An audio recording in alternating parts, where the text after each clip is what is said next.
عورتیں میلاد منا رہی ہیں، ٹی وی پہ آ رہی ہیں، ٹی وی پہ میلاد ہو رہے ہیں عورتوں کے میک اپ کے ساتھ۔ میرے امام احمد رضا سے پوچھا گیا عورتوں کو میلاد پڑھنا اس طرح کر کے، آپ نے فرمایا حرام ہے۔ میلاد منا رہے ہو نا، یہ دیکھو کہ میلاد منا کے آقا کو بھی راضی کر رہے ہو یا نہیں کر رہے۔ سچا میلاد اسی کا ہے جو 12 مہینے، صرف 12 والے دن نہیں، وہ 12 مہینے مسجد میں نظر آئے۔ میلاد والا وہی ہوتا ہے 12 والے دن جو باہر آئے، وہ پورے 12 مہینے بھی رسول اللہ علیہ السلام کی غلامی کے لیے حاضر رہے۔ یا رسول اللہ میں حاضر ہوں۔ ابو بکر کا میلاد سمجھ کیوں نہیں آیا ہیں؟ جو غار میں بھی ساتھ کھڑا ہے، مزار میں بھی ساتھ کھڑا ہے، جو ہیرے میں بھی ساتھ ہے، حضر میں بھی ساتھ ہے، سفر میں بھی ساتھ ہے، ایک لمحہ بھی میرے آقا علیہ السلام کا ساتھ نہیں چھوڑتا۔ میلاد منانا تو بھائی ایسے منا جیسے مولا علی نے منایا ہے، میلاد منانا تو ایسے منا جیسے حضرت عثمان نے منایا ہے۔ مالک عز و جل کا کروڑہا احسان جس خداوند قدوس نے ہم سب کو اس ماہ مقدس ربیع الاول شریف کے پر نور لمحات میں ایک بار پھر سانس لینا نصیب فرمایا۔ یہ ربیع الاول شریف کا مہینہ آتا ہے، ہر طرف خوشی پھیل جاتی ہے، اہل ایمان جو ہیں وہ اپنے طور پر خوشی کا اظہار کرتے ہیں۔ یہ ایک ہوتا ہے اپنے دل کو خوش کرنا، اپنے من کو خوش کرنا، ایک ہوتا ہے اپنے آقا کو خوش کرنا۔ ہمارے لوگ جو ہیں وہ ہر وہ کام کریں گے جس سے ان کا اپنا نفس خوش ہو۔ سمجھایا نہیں سمجھایا؟ جس سے ان کا اپنا نفس خوش ہو، ان کا دل خوش ہو، وہ کام ان سے نہیں ہو پاتا جس سے آقا خوش ہوں۔ سمجھایا نہیں سمجھایا؟ چند کڑوی باتیں مگر حقائق سے بھرپور آپ کے سامنے عرض کی جائیں گی، کیونکہ میرا مزاج جو ہے فلاں کی شان فلاں کی شان سنا کے قوم کو محض اندھیرے میں رکھنا یہ نہیں ہے۔ میں کہتا ہوں جو سامنے بیٹھے ہیں ذرا ان کی شان پڑھو۔ نہیں سمجھ آیا؟ ان کی شان بتائی جائے کہ تمہاری اپنی شان کا لیول کیا ہے، تم جو خدا رسول کے ساتھ جو کچھ دعوے کر رہے ہو محبت کے، اور ان دعووں کے سچ ہونے پر تمہارے پاس دلیل ہے بھی یا نہیں، یہ بتاؤ تم۔ سمجھایا نہیں سمجھایا؟ ان کی شان وراء الورا ہے، بزرگوں کی شان اونچی ہے، صحابہ کی شان اونچی ہے، اہل بیت کی شان اونچی ہے، انبیاء کی شان اونچی ہے۔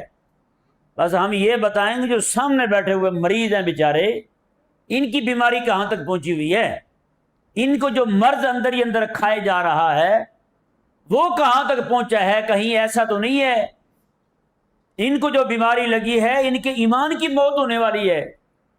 نہیں سمجھ آئی؟ اگر ان کے مرض کا مجھے پتہ بھی ہو پھر بھی ان کا علاج میں نہ کروں تو پھر میرے سے بڑا دھوکے باز کوئی نہیں۔ نہیں سمجھ آیا؟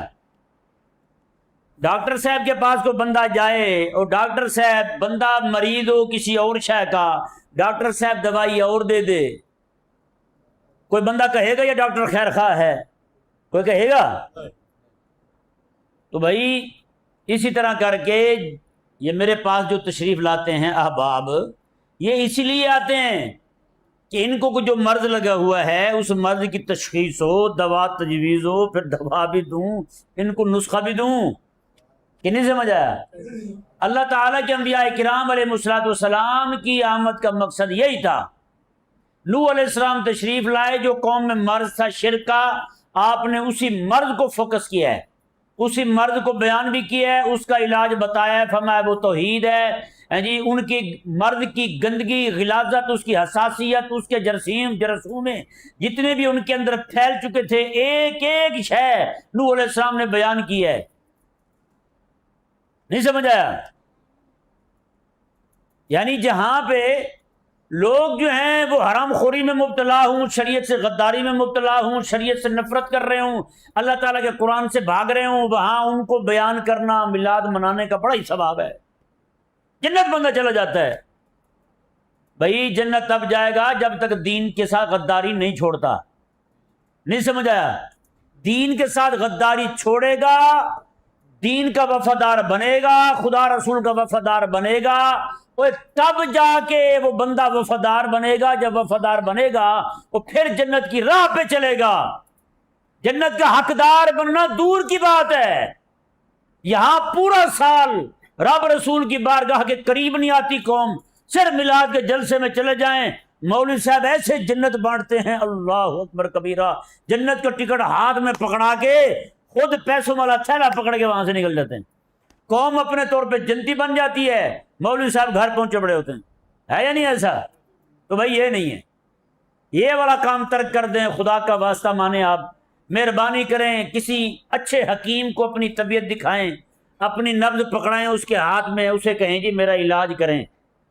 کیوں 70 سال ہو گئے، 60 سال ہو گئے میں میلاد منا رہا ہوں، لیکن 60 سالوں میں ایک دن بھی میرے دل میں خیال نہیں آیا جس حبیب کا میلاد ہے اسے بھی منا لوں. نہیں سمجھ آیا؟ یہ فقط اپنی ذات کو خوش کرنا. آپ دیکھ لیں، سچی بات ہے، ہماری قوم جو ہے میلاد شریف منائے گی، صرف انہی باتوں پہ زور ہوگا جس سے ان کا دل خوش ہو. ہے یا نہیں؟ جلسہ کر لیں جی، کیا کر لیں؟ جلسہ کر لیں. 4-5 ناچا ٹاپا گروپ کے ارکان کو بلا لیں، نعت پڑھنے والے. نعت پڑھنے والے نہیں ہیں، یہ میں صحیح کہہ رہا ہوں. نعت ہوتی ہے چھنچھوڑے پن سے پڑھنے والی نعت نہیں ہوتی، یہ میں صحیح کہہ رہا ہوں. اچھل کود کرے، پتہ ایسے لگے جیسے اسلام آباد کسی پہاڑوں سے بندر آئے ہوئے ہیں. یہ نعت خانی ہوتے. نہیں سمجھ آ رہا؟ اچھل کود کر کے کبھی ادھر جا رہا ہے، کبھی ادھر جا رہا ہے، کبھی ادھر جا رہا ہے. ہاتھ کھڑے کر لیں جی، اب دوسرا ہاتھ کھڑا کر لیں، اب خود ہی کھڑے ہو جائیں جی. یہ کون سی نعت ہے یار؟ اور یار بندہ کسی کے سامنے جائے، جا کے بات کرے اس سے. یہ خود کہہ رہے ہوتے نا ہم نعت رسول اللہ کو سنا رہے ہیں. رسول اللہ علیہ السلام کو نعت سنانے کا یہی طریقہ ہے، یہی ادب ہے؟ بتاؤ ذرا. اور ہمارے بزرگوں کے سامنے حبیب کریم علیہ السلام کا جب نام لیا جاتا تھا ان کے رنگ پیلے ہو جاتے تھے، رنگ پیلے ہو جاتے تھے. ذرا پڑھو تذکرہ امام محمد بن المنقدر رضی اللہ تعالیٰ عنہ کا، آپ بہت بڑے تابعی ہیں. امام جعفر صادق رضی اللہ تعالیٰ عنہ کی کیفیت کیا طاری ہوتی تھی جب آقا علیہ السلام کا نام لیا جاتا تھا ان کے سامنے، کیا حال ہوتا تھا ان کا. لیکن یہاں جو ہے نا حال یہی ہے، نعت خان بھی اچھل کود کرنے والے ہیں، قوم بھی اچھل کود کرنے والی ہے، سارے ایک جیسے اکٹھے ہو گئے ہیں. پتہ نہیں چلتا جناب یہ محفل نعت ہو رہی ہے یا باندروں کا ناچ ہو رہا ہے. نہیں سمجھ آ رہا؟ اب جو بیچارے اندر سے اسی ذوق کے لوگ ہیں، نعت پڑھی جاتی ہے، بندے کے دل کا تعلق رسول اللہ علیہ السلام کے گنبد خضرا سے جڑ جائے. یہ نہیں ہے کہ نعت پڑھی جا رہی ہو، اچھا بھلا شریف بندہ داڑھی والا بھی اس کا بھی دل کرے ٹھمکے لگانے کو. یہ نعت پڑھنا نہیں ہے، یہ میوزک کنسرٹ ہو رہا ہے. حبیب کریم علیہ السلام کی بارگاہ کا ادب بھائی. حضرت میاں شیر محمد رحمہ اللہ ان کے علاقے میں ایک نعت خان نعت پڑھ رہا تھا، ایسے ہی داڑھی نہیں تھی اس کے منہ پہ، نعت پڑھ رہا تھا جی، یا رسول اللہ آپ کے عشق میں تو بھرا جا رہا ہوں. آپ بڑے اللہ والے بزرگ تھے، بڑے جلال والے تھے. آپ آئے اور آپ نے رکھ کے ماری چپیٹ اس کو. میں بے شرم، تمہیں حیا نہیں آتی؟ رسول اللہ علیہ السلام کی سنت سے تمہیں نفرت ہے ہیں؟ اور عشق میں تم مرے جا رہے ہیں آقا علیہ السلام کے. یہ کیا بکواس ہے؟ کیا جھوٹ بول رہے ہیں آقا علیہ السلام سے؟ تو سمجھ آیا نہیں سمجھ آیا؟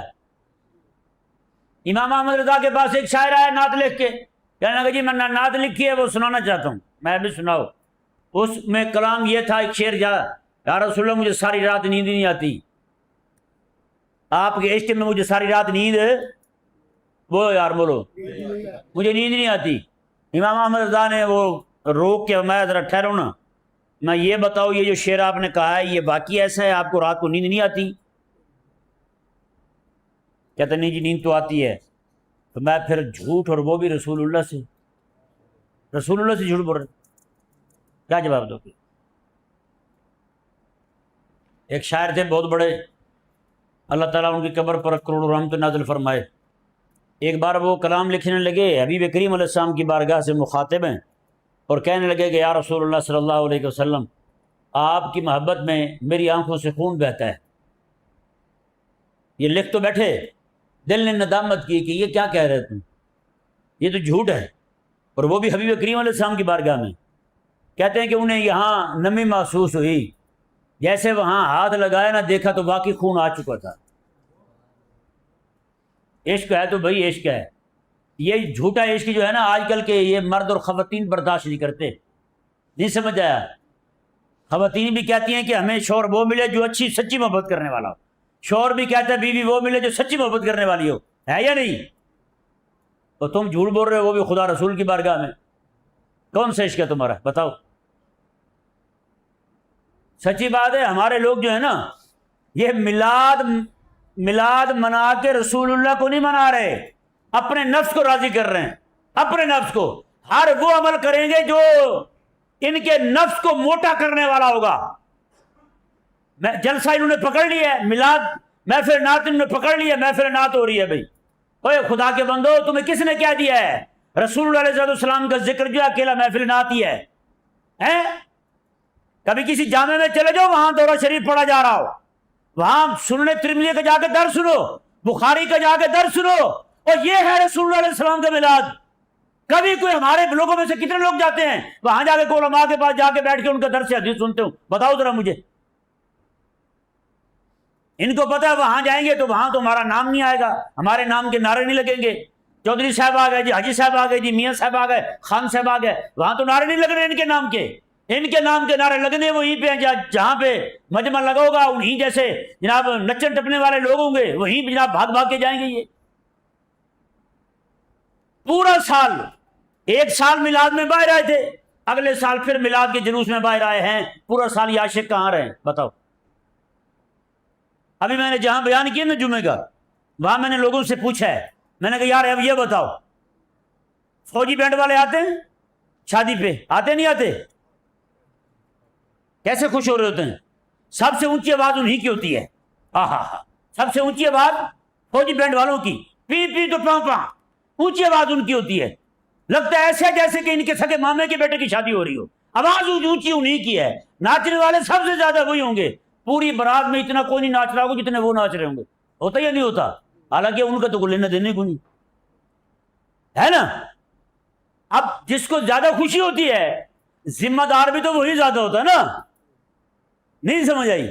جس کو زیادہ خوشی ہو رہی ہے ذمہ دار بھی وہی ہوتا ہے، اس کے بعد نقصان کا ذمہ دار بھی وہی ہوتا ہے، خوشی کا ذمہ دار بھی وہی ہوتا ہے۔ لیکن ناچ ٹاپ جو زیادہ رہے ہیں ذمہ دار وہ کوئی نہیں۔ شادی پہ کھانا کم پڑ گیا، کوئی جا کے فوجی بینڈ والوں سے پوچھتا ہے؟ کوئی پوچھتا ہے یار تمہیں زیادہ خوشی تھی، تم زیادہ چیخ چلا رہے تھے، بتاؤ نا ذرا، کھانا کم پڑ گیا ہے؟ وہاں میں کسی کی لڑائی ہو جائے، کوئی جا کے پوچھتا ہے ناچنے والوں کو؟ لگتا ہے ایسے دلہے کے ابے وہی ہوں جو زیادہ ناچ رہے ہوتے ہیں، نہیں سمجھ آیا؟ زیادہ ناچ کود رہے ہیں نا، لیکن بعد میں گھر میں جو نقصان ہوتا رہے اس کے ذمہ دار وہ ذمہ نہیں لیتے، وہ نہیں لیتے ذمہ۔ وہ کہتے ہیں بھائی ہمارا تو کام وہی تھا، ہم تو کرائے کے تھے، ہم نے ناچ لیا، ٹاپ لیا، شور ڈال لیا، پیسے جمع کر لیے، اب ہماری ذمہ داری کوئی نہیں۔ اب بتاؤ نا، یہ 12 ربیع الاول والے دن باہر نظر آنے والے، محفل نعت پہ بڑی خوبصورت حاضری ہوئی، فیس بک پہ لکھنے والے، یہ لوگ جو ہیں پورا سال مسجدیں ویران پڑی رہے ہیں، کبھی ان کو دکھ ہوتا ہے؟ کوئی جا کے ان کو پوچھتا ہے یار چپ کیوں ہو گئے ہو؟ بولو نا یار، کوئی پوچھتا ہے ان کو؟ رسول علیہ السلام کی عزت پہ حملہ ہو جائے کو پوچھتا ہے ان سے؟ قرآن پہ حملہ ہو جائے کو پوچھتا ہے ان سے؟ قرآن کو آگ لگا دیجیے کو پوچھتا ہے ان سے؟ ساری قوم عملاً یہی سمجھتی ہے اور بھائی یہ جو سارے 12 کو نظر آتے ہیں نا، یہ محفل ناز پہ نظر آتے ہیں، یہ صرف اور صرف وہی طبقہ ہے جو فوجی بینڈ والے ہیں، بس ذمہ داری ان کی کوئی نہیں ہے۔ ذمہ دار تو وہ لوگ ہیں جو مدارس میں بیٹھ کے قرآن پہ اعتراض ہو وہ جواب سیکھ رہے ہیں، رسول اللہ کی سیرت پہ اعتراض ہو وہ جواب سیکھ رہے ہیں، قرآن فقہ پہ اعتراض ہو وہ جواب سیکھ رہے ہیں، حدیث پہ اعتراض ہو وہ جواب سیکھ رہے ہیں، ایک ایک بات کا منافقوں کو، ملحدوں کو، زنادقہ اثر کو، ایک ایک بے دین کو جواب دینے کے لیے تیار ہو رہے ہیں۔ گھر کے مالک، گھر کے وارث اور گھر کے ذمہ دار تو وہ طبقہ ہے، نہیں سمجھ آیا؟ یہ تو ناچنے ٹاپنے والے یہ فوجی بینڈ ہیں. اور یہ بھی میں آپ کو بتا دوں، یہ جو باقی لوگ سارے ان کے ساتھ کھڑے ہوتے ہیں نا، صرف 12 ربیع الاول کو نظر آتے ہیں. جملہ میں نے پہلے بھی کہا ہے، یہ صرف اپنے من کو راضی کر رہے ہیں. اگر میلاد سننا ہے نا تو باب ما جاء فی میلاد النبی ترمذی شریف میں آتا ہے. آج تک کوئی بندہ بتا دے جناب جب یہ باب جامعہ میں پڑھایا جانے لگا تھا تو میں مدرسے میں پڑھتا نہیں تھا، یہ رسول اللہ کا میلاد سننے گیا تھا میں، تو بتائے مجھے. صرف میلاد کے جلسوں میں بھاگ بھاگ کے جانا اور اپنے آپ کو عاشق رسول کہلوانا اور اپنی حاضریاں لگوانا اور پورے سال کے لیے پھر غائب ہو جانا. دین پہ حملہ ہو، دین پہ اعتراض ہو، کوئی جواب نہیں کسی کی طرف سے. پیسے بٹورے اور غائب ہو گئے. بھائی یہ تم اپنے نفس کو منا رہے ہو، خدا رسول کو منانے کی کوشش کرو. میلاد منا رہے ہو نا، یہ دیکھو کہ میلاد منا کے آقا کو بھی راضی کر رہے ہو یا نہیں کر رہے. سال میں ایک دن باہر آیا اور سال کے بعد اس پورا سال کے لیے غائب ہو گیا. نہ دین کے دفاع کے معاملے میں نظر آیا، نہ قرآن کے دفاع کے معاملے میں نظر آیا، نہ شریعت کے دفاع کے معاملے میں نظر آیا، نہ خدا رسول کی بے ادبی گستاخی ہونے پر کہیں نظر آیا. پھر جناب دعوے ایسے ہوں کہ سبحان اللہ، اس سے بڑا عاشق رسول ہی کوئی نہیں. نہیں سمجھ آ رہا بھائی؟ میں سچی کہہ رہا ہوں، یہ منافقت وہاں نہیں چلے گی. یہ منافقت ہے. یہ کیا ہے بھائی؟ یہ منافقت ہے. مومن وہ نہیں ہوتا. مہمان آتے ہیں نا کہیں پہ، مہمان آتے ہیں 4 دن بیٹھے اور وہاں سے چلے گئے. اب ذمہ داری کس کی ہے؟ گھر والوں کی ہے نا. مہمانوں کے جانے کے بعد گھر والے رہ جاتے ہیں. شادی خوشی میں سارے آ گئے، گھر کی دیکھ بھال کرنے والے کون پیچھے رہ جاتے ہیں؟ گھر والے رہ جاتے ہیں. رمضان شریف میں بڑے لوگ آتے ہیں، مسجدیں بھر جاتی ہیں، گلیاں بھر جاتی ہیں، بازار بھر جاتے ہیں، ساری چھتیں مسجد کی بھر جاتی ہیں. رمضان شریف کے بعد پتہ تب چلتا ہے کہ گھر والے کون ہیں جب چاند نظر آ جائے. پھر دیکھے کون کون نظر آتا ہے. جو نظر آئے گھر والا وہی ہوتا ہے. کھرا اور سچا میلاد اسی کا ہے جو 12 مہینے، صرف 12 والے دن نہیں، وہ 12 مہینے مسجد میں نظر آئے. ہاں میلاد والا وہی ہوتا ہے 12 والے دن جو باہر آئے، وہ پورے 12 مہینے بھی رسول اللہ علیہ السلام کی غلامی کے لیے حاضر رہے. یا رسول اللہ میں حاضر ہوں. وگرنہ یہ جو میلاد ہے نا، صرف 12 والے دن خوش ہونا، باقی پورا سال غائب ہو جانا، یہ ابو لہب والا میلاد ہے. کون سا ہے؟ بولو بولو بولو. یہ ابو لہب والا میلاد ہے. وہ کہتے ہیں یہ ابو لہب انگلی چوپ رہا تھا. میں نے کہا ابو لہب انگلی چوپ رہا تھا بے وقوف بے شرما. وہ ابو لہب کو ہفتے میں 1 بار انگلی چسائی گئی، 1 بار. وہ ابو بکر صدیق کے لیے جو جنت کے 8 دروازے ہیں، 8 دروازے ہر سال نہیں، ہر روز نہیں، ہر لمحے کھلے ہوئے ہیں. اور تجھے ابو بکر صدیق کی صداقت پسند کیوں نہیں آئی؟ تجھے ابو لہب کا میلاد سمجھ آ گیا، ابو بکر کا میلاد سمجھ کیوں نہیں آیا؟ جو غار میں بھی ساتھ کھڑا ہے، مزار میں بھی ساتھ کھڑا ہے، جو ہیرے میں بھی ساتھ ہے، حضر میں بھی ساتھ ہے، سفر میں بھی ساتھ ہے، ایک لمحہ بھی میرے آقا علیہ السلام کا ساتھ نہیں چھوڑتا. ابو بکر صدیق کی سیرت تجھے پسند کیوں نہیں آئی؟ وہ جی ابو لہب نے انگلی چوسی تھی. میں نے کہا تو بھی صرف ایک انگلی چوسنا چاہتا ہے؟ این ممکن ہے وہ دشمن ہو اور ایک لونڈی کو آزاد کر دے، اس کو اللہ اتنی راحت دے دے. اور یہ جو بندہ ہے جو پورا سال رسول اللہ علیہ السلام کی شریعت سے غداری کرے اور میلاد والے دن میلاد منانے آ جائے، یہ میلاد منانے کہیں اس کے لیے عذاب کا سبب نہ بن جائے. تو منافقت کرتا ہے میرے حبیب سے اور آ گیا جلوس نکالنے کے لیے. تو نہیں سمجھ آیا؟ یار بتاؤ نا ذرا، چھوٹی سی مثال دیتا ہوں.